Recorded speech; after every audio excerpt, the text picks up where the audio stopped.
A gente já recebeu até um espírita aqui, que é o maior canal espírita do mundo. Ele teve aqui, o Eduardo Sabag.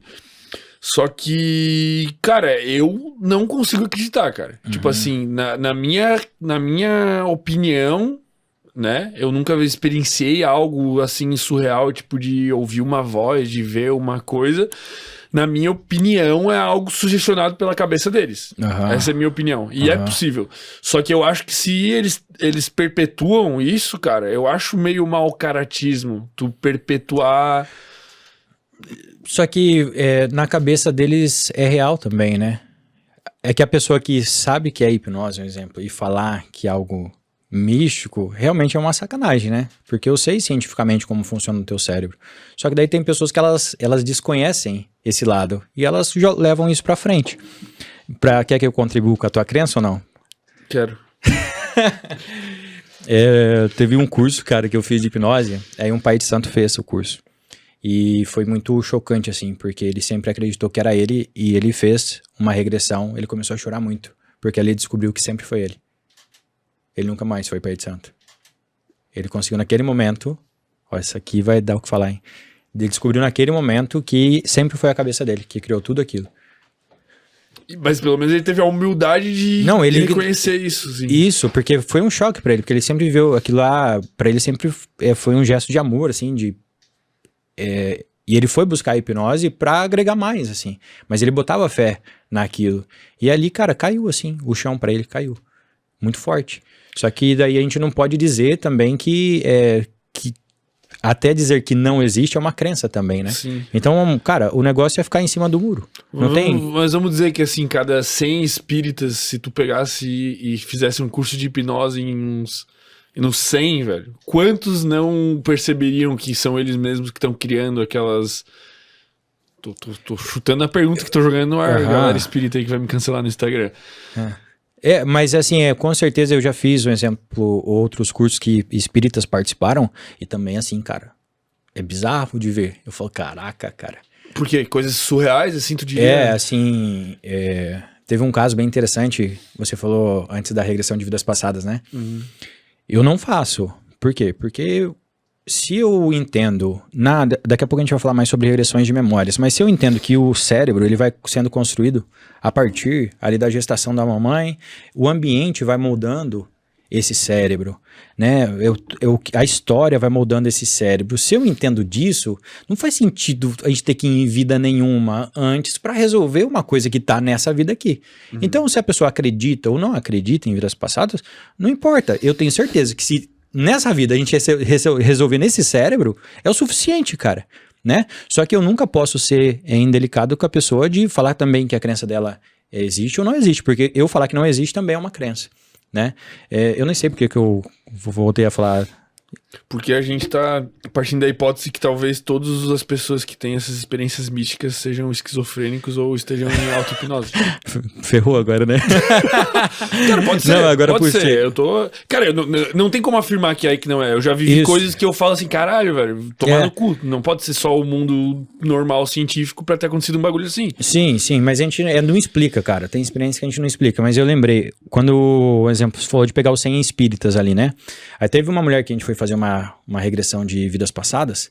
Cara, De vidas passadas. De vidas passadas. Eu não faço, só fiz no curso, porque ela era espírita e ela pediu muito pra gente fazer a experiência nela. Mas tu sabe fazer, mas tu não faz. Tipo, é o mesmo processo. É o mesmo processo. Além do útero ali, sei lá.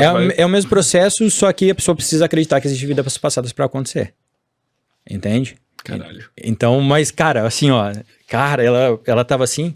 Aí quando falou que ela chegou no momento assim, ela fez assim, a cara e bateu no peito. Eu tava do lado dela assim, eita, pega, ela bateu assim no pajé. Ela falou que era um pajé.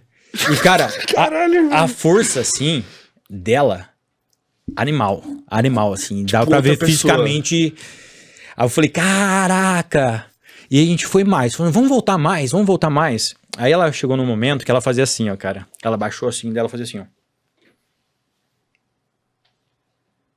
Ela ficava puxando assim como se fosse pelos, assim, gigantes. E ela não falava. Nesse momento eu perguntava, quem é você aí?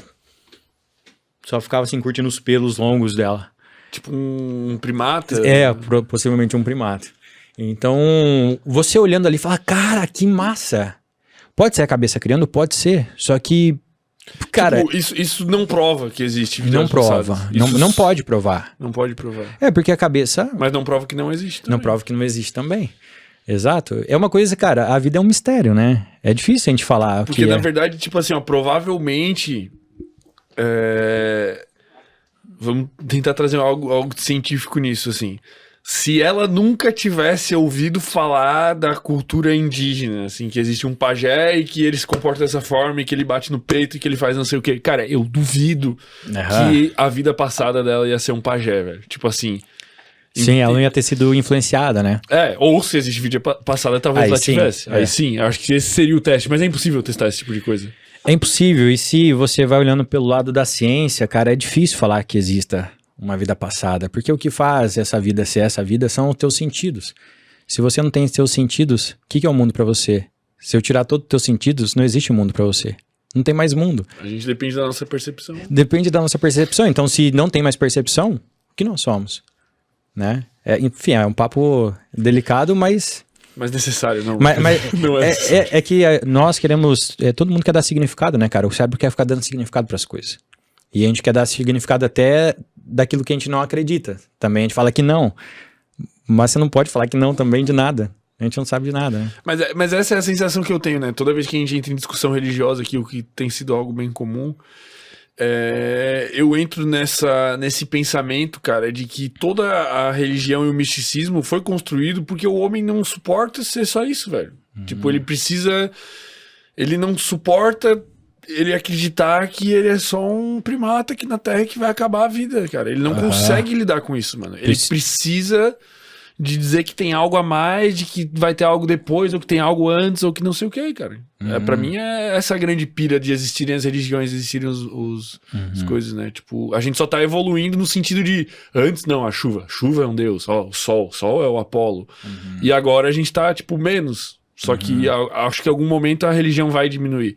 Mas, ao mesmo tempo, pra não ser um cara 100% cético, eu acredito que tenha uma energia que conecte nós todos de certa forma, assim. Eu acredito nisso. Até porque, cara, é muito... Eu penso muito nessas coisas também. E eu não sou o cara que vai ter uma crença religiosa e também não... Mas eu me desenvolvo muito, assim, espiritualmente falando, sabe? Eu busco essa evolução no sentido não de espírito como as religiões pregam, mas no sentido dessa força que você falou que conecta tudo. Porque, cara, eu tô influenciando você nesse momento. Você tá me influenciando nesse momento. Nós estamos influenciando as pessoas. Nós estamos todos interligados, cara. Todo mundo que tá nessa terra funciona com estímulo e resposta. Aí entra na questão do livre-arbítrio. Não tem como existir. Porque tudo é estímulo e resposta. Eu te influenciei, você vai ter um pensamento por conta do que eu te falei, e você vai ter uma resposta que vai pegar em outra pessoa. Somar das coisas que eu já vivi. Somar das coisas que você já viveu. Então é como se nós fôssemos uma coisa só. É muito louco isso. Nós somos uma coisa só. Mas aí, se tu for ampliando isso cada vez mais, tudo é uma coisa só, né? Porque, tipo, a gente influencia o comportamento dos animais, das bactérias, das moléculas, dos átomos, tipo, tudo é uma coisa só. Tudo. E é muito interessante isso. A gente não pode fazer nada sobre... Porque vai sempre ser assim. O sol influencia se as pessoas vão sair de casa hoje ou não. A chuva influencia. Aí você ficando em casa, o comportamento que você vai ter vai influenciar tua namorada, vai influenciar não sei quem. E o tempo todo é uma coisa só.